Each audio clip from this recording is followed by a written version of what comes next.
Hello बच्चों, कैसे हैं आप? आशा करते हैं आप सभी अच्छे होंगे। आप लोगों के द्वारा बहुत सारे क्वेश्चन पूछे गए थे, तो आज मैं ये वीडियो मुख्य रूप से आपके द्वारा जो भी क्वेश्चन पूछे गए थे उसी पर मैं ये बना रहा हूँ। कुछ बच्चों ने हमसे कंपोस्ट और फर्टिलाइजर के बारे में पूछा हुआ था, तो कंपोस्ट और फर्टिलाइजर इसके बारे में मैंने आपको अपने पिछले वीडियो में बताया हुआ था कि कंपोस्ट और फर्टिलाइजर क्या होते हैं। आपको बताया गया था कि मिट्टी की उर्वरक शक्ति को मेंटेन करने के लिए उसमें मैन्योर या फर्टिलाइजर मिलाए जाते हैं ताकि मिट्टी के जो भी उर्वरक शक्ति है उसको मेंटेन किया जा सके और जो क्रॉप प्रोडक्शन है वो बेहतर हो।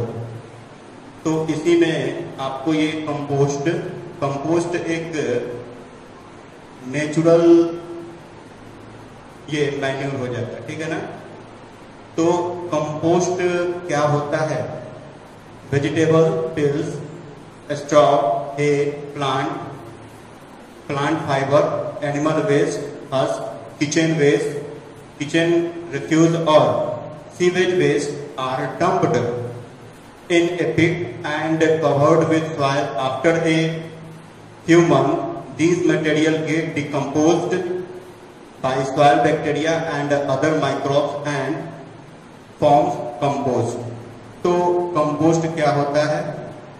कंपोस्ट के बारे में आपको ये बताया गया कि हमारे इस नेचर में जितने भी ऑर्गेनिक मैटर हैं, जैसे कि आपको किचन से निकलने वाले सब्जियों के छिलके हो गए, फलों के छिलके हो गए, या आपके गार्डन से निकलने वाले प्लांट के वेस्ट हो गए, प्लांट की टहनियां हो गया, ठीक है ना, या प्लांट के फाइबर हो गए, ठीक है। तो इन सभी को हम इकट्ठे करके क्या करते हैं, एक गड्ढे में डाल देते हैं और गड्ढे में डाल करके ऊपर से उसको मिट्टी से तोप देते हैं, मिट्टी से कवर कर देते हैं। मिट्टी से कवर करने के बाद जब हम उसे कुछ दिनों तक छोड़ देते हैं तो आफ्टर फ्यू मंथ हम यह देखते हैं कि जो भी आपने वेजिटेबल पिल्स, स्ट्रॉ या प्लांट फाइबर आपने जो कुछ भी उसमें डाला हुआ था वो सब माइक्रो ऑर्गेनिज्म के द्वारा डिकम्पोज्ड हो जाते हैं और डिकम्पोज्ड होकर के एक काला अवशेष देते हैं जिसको ह्यूमस कहा जाता है, ठीक है ना। और यही आपको क्या कहलाएगा, कंपोस्ट कहलाएगा। और कंपोस्ट बनाने की जो प्रक्रिया वो कंपोस्टिंग कहलाती है। जबकि फर्टिलाइजर जो है ये एक केमिकल सब्सटेंस होता है। फर्टिलाइजर क्या होता है? ये केमिकल सब्सटेंस है। Fertilizers are chemical substance which supply a specific nutrients to the soil, ठीक है। तो फर्टिलाइजर यह एक केमिकल सब्सटेंस है और फर्टिलाइजर मिट्टी में हम यह देखते हैं कि किस प्रकार के न्यूट्रिएंट की कमी है और उस न्यूट्रिएंट की कमी के अनुसार हम अलग अलग प्रकार के फर्टिलाइजर का प्रयोग करते हैं।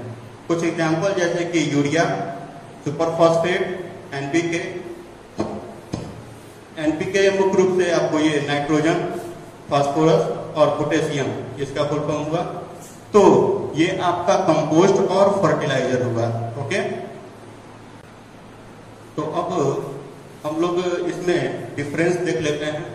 जैसे कि आपको कंपोस्ट और फर्टिलाइजर बताया गया, तो उसमें डिफरेंस ये है कि मैन्योर और फर्टिलाइजर में क्या डिफरेंस होते हैं। Difference between manure and fertilizer. Manure एक नेचुरल सब्सटेंस होता है, क्योंकि मैन्योर प्राय वेजिटेबल पिल्स या किचन से जो भी वेस्ट निकलते हैं, प्लांट प्रोडक्ट हैं, उसी के डिकम्पोजिशन से ये मैन्योर तैयार होता है। Manure is a natural substance. जबकि फर्टिलाइजर क्या होता है? फर्टिलाइजर आपका एक इनऑर्गेनिक साल्ट होता है, ठीक है ना। It is not prepared in a factory. Manure को तो हम लोग अपने गमले में या घर में खेतों में तैयार करते हैं, ये फैक्ट्री में तैयार नहीं होता है। जबकि फर्टिलाइजर जो है ये आपको फैक्ट्री में तैयार की जाते हैं। It is prepared in a factory. It adds humus to the soil, ठीक है ना, जबकि it doesn't add humus to the soil. It is absorbed slowly by plants. ये slowly आपको प्लांट के द्वारा एब्जॉर्ब हो पाते हैं, जबकि it is easily absorbed by plant, जबकि फर्टिलाइजर जो है वो आसानी से प्लांट के द्वारा एब्जॉर्ब कर लिए जाते हैं, ठीक है ना। अब रुकिए, आगे और कुछ क्वेश्चन पूछे गए थे, जैसे कि बायोटिक फैक्टर्स क्या है, ए बायोटिक फैक्टर्स क्या है। स्टोरेज के दौरान आपको बताया गया था कि जब हम लोग अनाज का भंडारण करते हैं तो भंडारण के दौरान भी बहुत सारे अनाज जो हैं वो बर्बाद हो जाते हैं। एक आंकड़ा है कि जो भी स्टोरेज होते हैं उसका 10% जो है वो अनाज बर्बाद हो जाता है। तो ये दो फैक्टर हैं कैसे बर्बाद होते हैं। पहला है आपको बायोटिक फैक्टर। बायोटिक फैक्टर में क्या है कि जितने भी लिविंग ऑर्गेनिज्म हैं, लिविंग ऑर्गेनिज्म में आपको जैसे कि रैट हुआ, इंसेक्ट हुए, या वर्म्स, बर्ड्स या माइक्रो ऑर्गेनिज्म है, ये क्या करते हैं, स्टोर फूड को डैमेज कर देते हैं, ठीक है ना। और फिर वे माइक्रो ऑर्गेनिज्म के द्वारा क्या होता है, वो बर्बाद हो जाता है, ठीक है ना। Biotic factor such as rat, insect, worms, bird and microorganism damage stored food grain.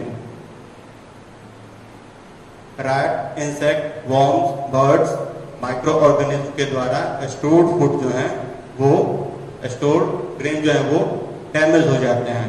Food also get spoiled by the action of enzyme present in them. और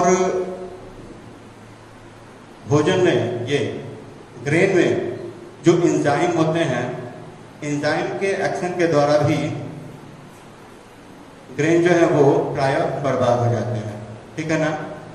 अब दूसरा कारण है आपको ए बायोटिक फैक्टर।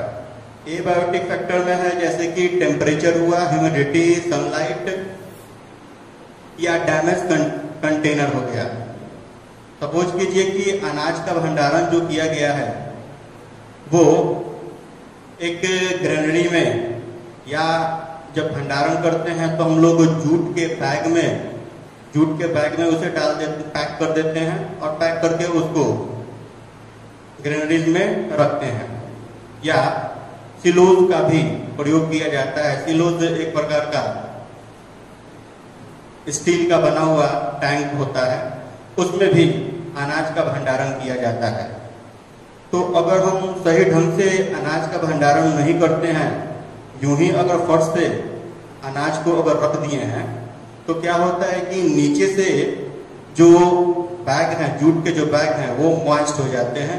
मॉइस्चर के कारण वो बैग जो है वो डैमेज हो जाता है, और डैमेज होने के बाद फूड जो है, ग्रेन जो है वो भी मॉइस्चर के कारण माइक्रो ऑर्गेनिज्म के द्वारा वो बर्बाद हो जाते हैं, ठीक है ना।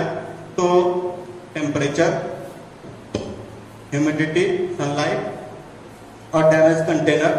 बैग अगर फटा हुआ है, डैमेज कंटेनर जैसे कि आपको जूट के बैग में ही हम लोग डालेंगे, जूट का बैग अगर सही ढंग से उसको नहीं बनाया गया है, वो फट गया तो अनाज बर्बाद हो जाएंगे। टेम्परेचर का भी अनाज पे प्रभाव पड़ता है, ह्यूमिडिटी एंड सनलाइट का भी अनाज पे प्रभाव पड़ता है, उसके कारण अनाज जो है वो बर्बाद होते हैं। अब आगे हम लोगों को एक और क्वेश्चन था एनिमल हस्बेंड्री के बारे में। एनिमल हस्बेंड्री क्या होता है? एनिमल हस्बेंड्री में मुख्य रूप से जो भी जीव हैं उन जीवों को हम लोग चुनाव करते हैं जो मिल्क देने वाले एनिमल हैं या अच्छे नस्ल के एनिमल हैं, जिससे कि मनुष्य अपना काम ले सके। वैसे एनिमल को प्रोत्साहित किया जाता है, वैसे एनिमल को ज्यादा से ज्यादा ढंग से पाला जाता है, ठीक है ना। और जो अच्छे नस्ल के नहीं होते हैं उन पर ज़्यादा ध्यान नहीं दिया जाता है। तो the breeding, feeding, weeding and hitting of domestic animal is called animal husbandry. Animal husbandry क्या होता है? एनिमल हस्बेंड्री मुख्य रूप से जीव जंतुओं के लालन पालन की जो भी व्यवस्था है उनके नस्ल के अनुसार वो आपको एनिमल हस्बेंड्री कहा जाता है। आगे हम लोग ये देखेंगे कि मिल्च एनिमल क्या होते हैं। मिल्च एनिमल मुख्य रूप से जो मिल्क प्रोड्यूसिंग एनिमल होते हैं, जैसे कि काऊ, बफेलो, गोट, कैमल, इनको क्या कहा जाता है? इनको मिल्च एनिमल कहा जाता है, ठीक है ना। अब एपीकल्चर, एग्रीकल्चर के जो और अदर एक्टिविटी हैं जिस पर जो इनडायरेक्टली एग्रीकल्चर पे डिपेंडेंट रहते हैं। एग्रीकल्चर केवल क्रॉप प्रोडक्शन को ही नहीं कहे जाते हैं, इसके अलावा जो एनिमल हस्बेंड्री है उनको भी एग्रीकल्चर में शामिल किया गया है। तो उसी में सबसे पहले हम आपको बता रहे हैं एपीकल्चर के बारे में। Apiculture, the rearing of honey bees on a large scale for commercial purpose is called apiculture. Apiculture किसे कहते हैं? मधुमक्खी पालन को कहा जाता है। मधुमक्खी पालन को एपीकल्चर कहा जाता है। The rearing of honey bees on a large scale for commercial purpose is called apiculture. इसको एपीकल्चर कहते हैं। सेरिकल्चर क्या होता है? सिल्क वॉर्म को इसमें पाला जाता है, ठीक है ना, ताकि हम उससे सिल्क प्राप्त कर सकें। The rearing of silkworm on mulberry leaves in a large scale is called sericulture, ठीक है। पिसिकल्चर क्या होता है? The rearing of fish in water bodies for commercial and other purpose is called pisciculture. ये क्या होता है? Fish farming. Pisciculture का दूसरा नाम क्या होता है? Fish farming. इसी को फिश फार्मिंग भी कहा जाता है। तो मछलियों का पालन इसमें किया जाता है। The rearing of fish in water bodies for commercial and other purpose is called pisciculture, ठीक है ना। पोल्ट्री क्या होता है? Bird such as chicken and ducks that are raised for farms for their eggs and meat are called poultry farming. Poultry farming birds को पाले जाते हैं। इसमें मुख्य रूप से डक हुआ, हेन हुए, उनके अंडों के लिए, उनके मीट के लिए उन्हें पाला जाता है। तो ये प्रक्रिया, ये जो फार्मिंग है, इसको पोल्ट्री कहा जाता है, ठीक है ना। अब हम आपको आपका एक्सरसाइज आज करा देते हैं। आप लोग सभी लोग बुक ले लीजिएगा। आपका जो एक्सरसाइज है वो एक्सरसाइज भी हम साथ में ही करा दे रहे हैं। देखिए, सबसे पहले आपका ऑब्जेक्टिव क्वेश्चन है। पहला क्वेश्चन आपका आता है, खरीफ क्रॉप्स आर ग्रोन इन। तो खरीफ क्रॉप को कब उगाए जाते हैं? ऑप्शन में दिया गया है समर, ए, बी में विंटर, सी में ऑटम और डी में नन ऑफ दीज। तो आपका आंसर क्या हो जाएगा? सी हो जाएगा, ऑटम सीजन में, क्योंकि समर सीजन के दौरान खरीफ क्रॉप को नहीं उगाए जाते हैं, ठीक है ना। विंटर में भी नहीं उगाए जाते हैं। विच of the following is a rabi crop? Rabi crops इसमें से कौन से हैं? ऑप्शन में आपका है ए पैडी, बी सोयाबीन, सी मेज, डी मस्टर्ड। आंसर आपका क्या होगा? मस्टर्ड हो जाएगा। Which of the following is not a cereal? A rice, B wheat, C maize, D ग्राम। तो इनमें से सीरियल कौन सा नहीं है ये बताना है। राइस सीरियल है, वीट सीरियल है, मिल्क सीरियल में आएंगे। ग्राम क्या है, ये एक लेगुमिनस प्लांट होता है, तो आपका आंसर क्या हो जाएगा, डी ग्राम हो जाएगा। Which of the following implements is used for both harvesting and threshing? Harrow A, option A में है हॉरो, बी में कंबाइन, सी में थ्रेशर और डी में खुरपी। तो इनमें से कौन सा ऐसा एग्रीकल्चरल टूल है जो कि हार्वेस्टिंग में भी और थ्रेसिंग दोनों में प्रयोग किए जाते हैं? तो आपका ये कंबाइन हो जाएगा। कंबाइन का प्रयोग जो है वो हार्वेस्टिंग में भी किया जाता है और थ्रेसिंग में भी किया जाता है। फिर आपका पांचवा क्वेश्चन है, which of the following is not a weed? Option A wild oat, ये वीड के एग्जाम्पल है। बी एमेरैंथस, ये भी वीड के एग्जाम्पल है। सी सेनोपोडियम, ये भी वीड के एग्जाम्पल है। D sugarcane, sugarcane क्या वीड है, ये मेन क्रॉप होता है।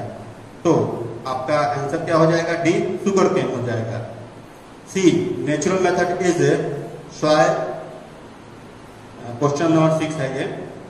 Natural methods of soil replacement are? Option A field fallow, field fallow बताए हुए थे कि खेत को इसी तरीके से खाली छोड़ दिया जाता है, तो ये फील्ड फॉलो जो है ये एक नेचुरल मेथड है। दूसरा क्रॉप रोटेशन, ये भी एक नेचुरल मेथड है, क्रॉप का रोटेशन किया जाता है। तीसरा ऑप्शन है आपका मिक्स्ड क्रॉपिंग, मिक्स्ड क्रॉपिंग भी क्या है, नेचुरल मेथड ही है। मिक्स्ड क्रॉपिंग भी आपका नेचुरल मेथड है। और डी ऑप्शन जो है वो है ऑल ऑफ दीज। तो आंसर क्या हो जाएगा, ऑल ऑफ दीज हो जाएगा। ठीक है। Which one is a common weedicide? आपको यहां ये बताना है इनमें से कौन कॉमन वीडिसाइड है। पहला ऑप्शन है आपका डीडीटी। डीडीटी क्या है, डीडीटी तो सबसे पहले आया हुआ था मलेरिया की बीमारी के लिए। प्रायः आप लोग भी देखे होंगे घरों में डीडीटी का छिड़काव किया जाता है मच्छरों को मारने के लिए। तो डीडीटी मुख्य रूप से एक इंसेक्टिसाइड है। गैमेक्सेन ये भी एक इंसेक्टिसाइड है। ऑप्शन सी है आपको मैलाथाइन, ये क्या है, ये आपको एक पेस्टिसाइड है। और आपसे पूछा जा रहा है कि वीडीसाइड क्या है, इसमें ये बताना है। ऑप्शन डी है आपका 2,4-D, ये क्या है, ये एक वीडीसाइड है। अब 8वां क्वेश्चन आपका है, which of the following is not a fertilizer? Urea क्या है, फर्टिलाइजर है। ऑप्शन बी आपका है अमोनिया, ये भी फर्टिलाइजर है। ऑप्शन सी आपका सुपर फॉस्फेट, ये भी फर्टिलाइजर है। डी 2,4-D, ये फर्टिलाइजर नहीं है, ये क्या है, वीडीसाइड होता है। तो 2,4-D आपका आंसर हो जाएगा, option D. The process of scattering of seeds in the field by hand is?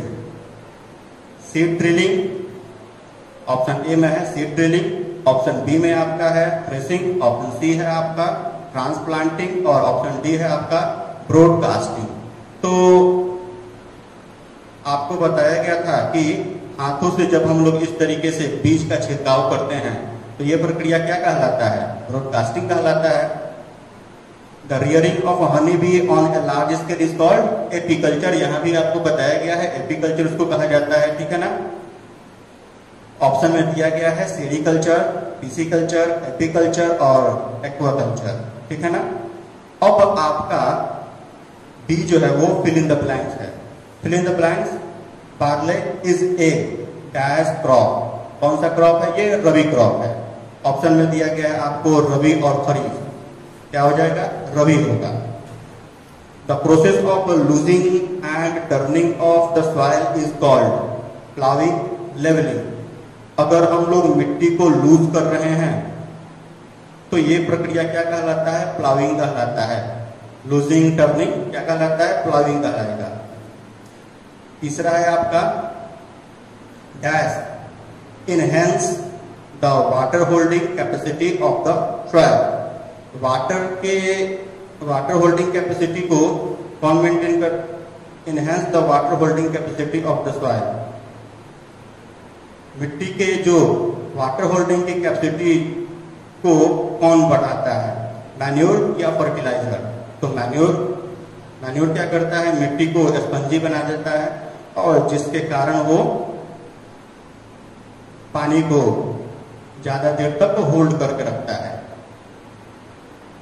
मोट, chain pump, dhekli and rahat are dash method of irrigation, traditional और मॉडर्न? क्या होगा, ट्रेडिशनल होगा। मॉडर्न में आपको बताया गया था ड्रिप इरिगेशन सिस्टम और स्प्रिंकलर इरिगेशन सिस्टम, तो ये मॉडर्न नहीं है, ये क्या है, ट्रेडिशनल सिस्टम है। Dash sprinkle water on the crop plant, sprinkler और चेन पंप, ठीक है ना। तो ये क्या हो जाएगा, स्प्रिंकलर हो जाएगा।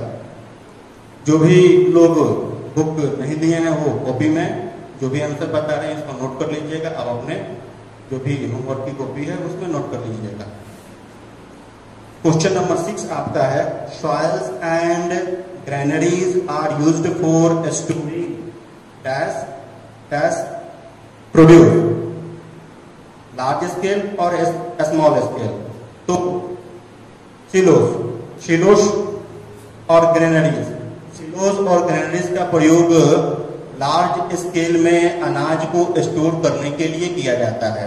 सिलोस क्या होता है, सिलोस आप लोगों ने देखा होगा, आपको स्टील का बड़ा बड़ा टैंक बनाया जाता है और उसी स्टील के टैंक में अनाज को स्टोर किया जाता है, ठीक है। तो वही क्या कहलाता है, सिलोस कहलाता है। ग्रेनरीज क्या है, ये गोडाउन में भी अनाज को रखा जाता है।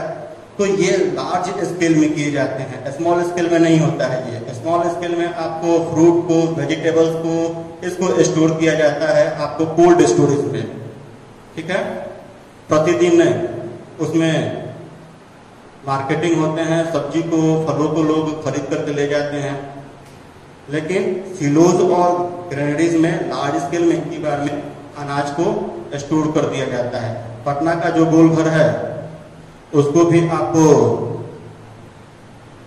ग्रेनरीज कह सकते हैं, ठीक है ना, क्योंकि उसमें भी अनाज का भंडारण होता है।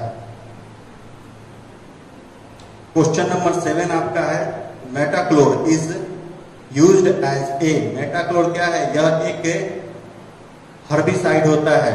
ऑप्शन में आपका दिया गया है पेस्टिसाइड और हर्बिसाइड, क्या हो जाएगा, हर्बिसाइड होगा। क्वेश्चन नंबर आपका 8, the rearing of honey bees on a large scale is called, honey bees apiculture, ठीक है।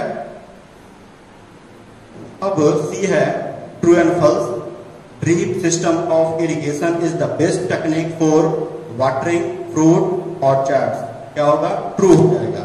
Weeds are controlled by insecticides, weed को क्या इंसेक्टिसाइड से कंट्रोल किया जाता है, वीडिसाइड से किया जाता है, ठीक है। तो ये स्टेटमेंट फॉल्स है। Grains are stored in silos and granaries to protect them from rat and insect, true, ये स्टेटमेंट क्या है, ट्रू है। क्वेश्चन नंबर 4 आपका है, fertilizer is absorbed slowly by plants, ये क्या है, ये भी ट्रू है। Cold storage is used for perishable fruits and vegetable, ये ट्रू है। अब आपका मैच द फॉलोइंग है, transplantation,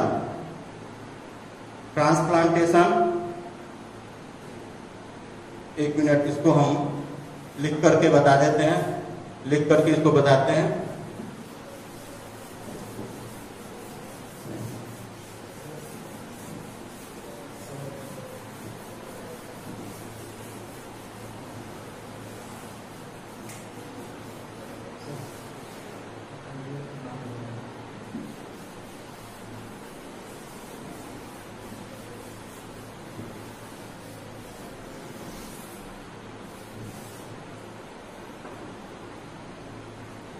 Match the following.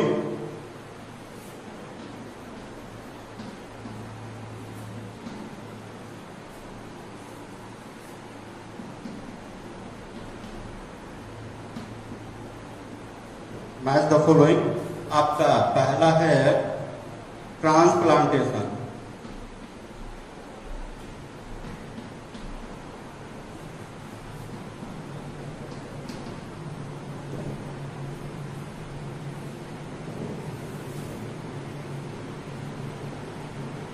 Harvesting,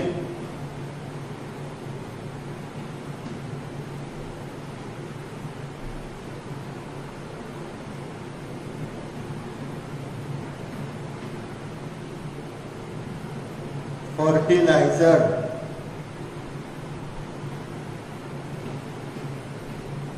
हो,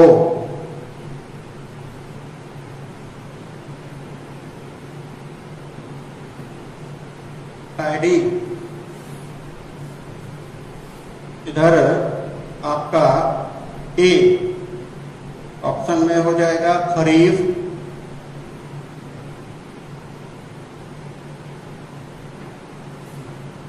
खरीफ क्रॉप। दूसरा ऑप्शन है आपका बी, ये है removing,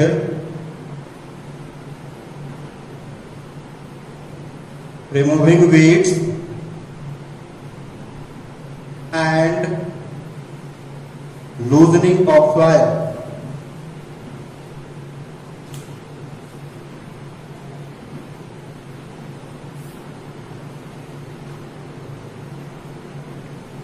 loosening of soil. C क्या है, नर्सरी,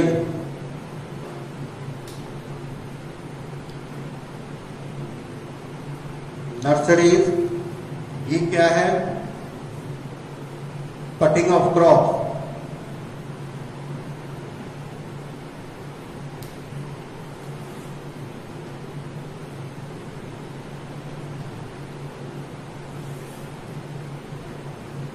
ई क्या है, एन पी के, एन पी के, ठीक है ना। तो ये जो मैच दिया गया है, पैडी, पैडी क्या है, एक क्रॉप होता है, तो ये आपका पैडी का ये हो जाएगा, ठीक है। फर्टिलाइजर क्या है, ये पीके क्या है, फर्टिलाइजर है। Harvesting, cutting crops and gather is called harvesting.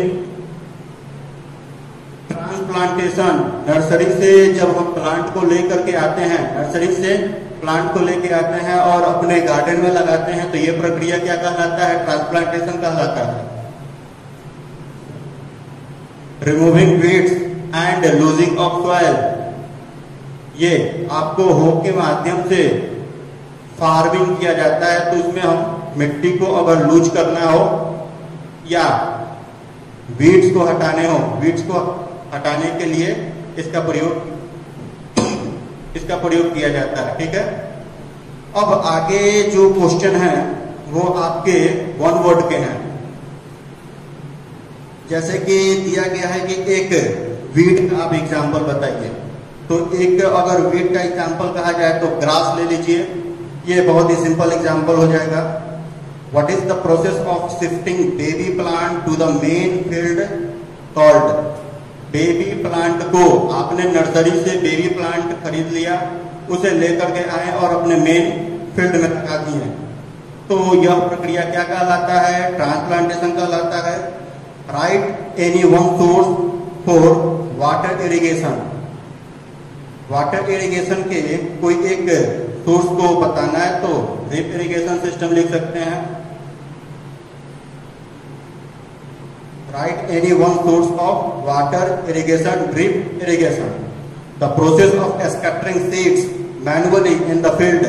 Manually अगर सीड को स्कैटर किया जा रहा है तो वो प्रक्रिया क्या कहलाएगा, ब्रॉडकास्टिंग कहलाएगा। मिल्क एनिमल किसे कहते हैं, milk producing animal, milk animal. इसके एग्जाम्पल आपको बताना है, काउ लिखिए, बफेलो लिखिए, कैमल लिखिए, ये सारे एग्जाम्पल हो जाएंगे, ठीक है। तो इस तरीके से आपका ये चैप्टर समाप्त हो गया, एक्सरसाइज भी समाप्त हो गया। जो भी क्वेश्चन आंसर है वो